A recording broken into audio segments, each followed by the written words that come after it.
मिट्टी और इंसान की सेहत के लिए फायदेमंद जैविक खेती के क्षेत्र में छत्तीसगढ़ के दुर्ग जिले में स्थित पाटन ब्लॉक नई पहचान बना रहा है।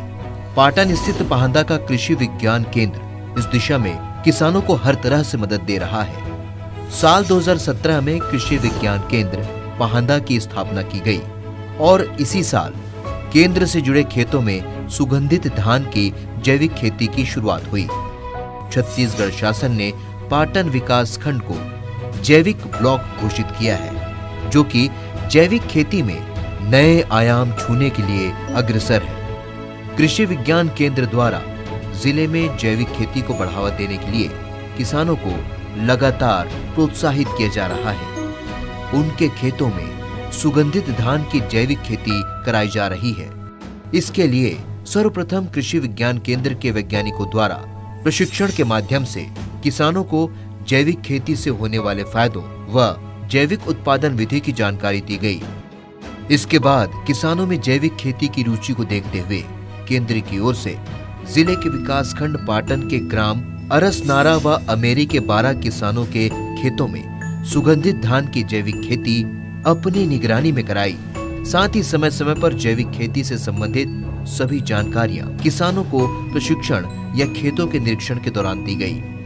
जैविक उत्पादन को बढ़ावा देने के साथ साथ किसानों के जैविक खेतों का पंजीयन भी छत्तीसगढ़ जैविक प्रमाणीकरण संस्था द्वारा कराकर प्रमाण पत्र भी दिया गया है। जो किसान जैविक खेती नहीं कर रहे हैं उनको जैविक खेती के लिए प्रोत्साहित करना, और दूसरा वे कि जो जैविक खेती कर रहे हैं उन्हें जैविक प्रमाणीकरण के लिए प्रोत्साहित करना, क्योंकि जैविक प्रमाणीकरण हेतु भी किसानों के मन में बहुत बड़ी मिथ्या है कि इसमें एक तो लागत बहुत ज़्यादा होती है, पंजीयन शुल्क बहुत होता है, और इसकी जो क्रियाविधि होती है वो बहुत कठिन होती है।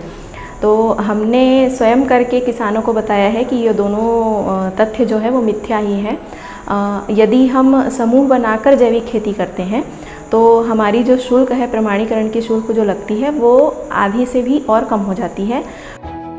मौजूदा समय में समूह के किसानों द्वारा सुगंधित धान की खेती कर जैविक चावल 60 से 80 रुपए प्रति किलोग्राम और जैविक धान 50 से 60 रुपए प्रति किलोग्राम की दर से बेचा जा रहा है। अजैविक खेती की तुलना में जैविक खेती बेहद फायदेमंद साबित हो रही है। इससे किसानों को लगभग 3 गुना अधिक लाभ हो रहा है। सरकार जब ले ये तो हमारे दाना 25 क्विंटल देते, लेकिन जैविक खेती के बारे में ज़्यादा ध्यान दी। पशुपालन, मत्स्य पालन सबके हमारा ज़्यादा आय होते, बहुत आय होते सरकार से। हमारा अनुसंधान के से केंद्र से सरकार से वो बेनिफिट मिले। पिछले साल से जैविक खेती प्रारंभ किया हूँ। मेरा मार्गदर्शक कृषि विज्ञान केंद्र पाहंदा। जैविक खेती करने के पहले मैंने सिंपल खेती करता था, जिसमें पैदावारी बहुत कम भी होता था और रसायन का उपयोग करते थे।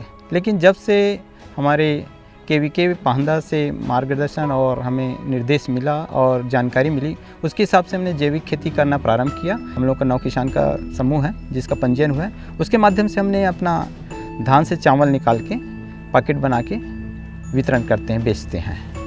हमें जैविक से बहुत फ़ायदा है और मैं तो शासन और हमारे कृषि विज्ञान केंद्र पाहंदा को बहुत बहुत धन्यवाद देता हूँ। मैं कृषि केंद्र पाहंदा से पिछले 2 साल से जुड़ा हूँ और दूसरा 2 साल से मैं जैविक खेती शुरू किया हूँ। जैविक खेती में मेरे को लाभ ही मिला है, पंजीयन भी करवाया हूँ, इस साल भी पंजीयन हुआ है, और धान चावल का बेचने का प्रोसीजर वहाँ से है। वहाँ मेरे को अच्छे से बेनिफिट मिलता है। बीच बीच में मीटिंग भी होता है, प्रशिक्षण भी मिलता है, वहाँ मैं सम्मिलित होता हूँ। जैविक खेती में हरी खाद का बहुत महत्व है, जो पोषक तत्व के स्रोत के रूप में एक विशेष घटक की तरह काम करता है। समय पर हरी खाद के बीज की उपलब्धता बनाए रखने के लिए भी बेहतर कदम उठाए गए हैं। कृषि विज्ञान केंद्र से जुड़े जैविक खेतों के मेढ़ों पर प्रदर्शन हेतु हरी खाद की बुआई कराई गई। इस प्रदर्शन के माध्यम से किसानों को ये बताया गया कि वो खेतों के साथ साथ मेड़ों पर भी हरी खाद की बुआई करें तो फसल की कटाई के बाद मेड़ों से अगले साल के लिए हरी खाद के बीजों का उत्पादन कर सकते हैं। जैविक खेती अपनाए से सामान्यतः कीड़ा बीमारी जैविक खेती में वैसने कम हो जाते और ये निश्चित रूप से आपसे फायदा हुई संगवारी हो समाज ला, मानव ला और पूरा भूमंडल के साथ साथ विश्व ला अगर स्वस्थ रखना है तो वो में हमला जैविक खेती की ओर जाने लगी। आप जैविक खेती निसंकोच अपनाओ। आपला जैविक खेती में कीड़ा बीमारी नियंत्रण से संबंधित कोई प्रॉब्लम नहीं आए। फिर भी मैं पूरा किसान भाई मतलब फिर अनुरोध करता हूँ, अगर कोई भी प्रकार की समस्या आते आपला कीड़ा बीमारी में कुछ भी समझ नहीं आए तो आप कृषि विज्ञान केंद्र पाहंदा दुर्ग से या इंदिरा गांधी कृषि विश्वविद्यालय से या कृषि विभाग से संपर्क करके आप उसके लिए उचित मार्गदर्शन कर सकते हो। और कृषि विज्ञान केंद्र अभी हर जिला में है जो बिल्कुल आपके खेत तक जाही और आप लोग जैविक उपचार बताही और अगर आप लोग बनाए विधि नहीं जाना तो वो आपके घर में आके आप लोग दवाई बनवाही भी। इस तरह से पाहंदा स्थित कृषि विज्ञान केंद्र के कृषि वैज्ञानिकों और शासन की महत्वाकांक्षी योजना की मदद से पाटन ब्लॉक के किसान जैविक खेती में सफलता की नई इबारत रचने के लिए प्रतिबद्ध है। जैविक खेती से खिल उठेगी मिट्टी, किसान के पसीने से लहलहाएंगे खेत।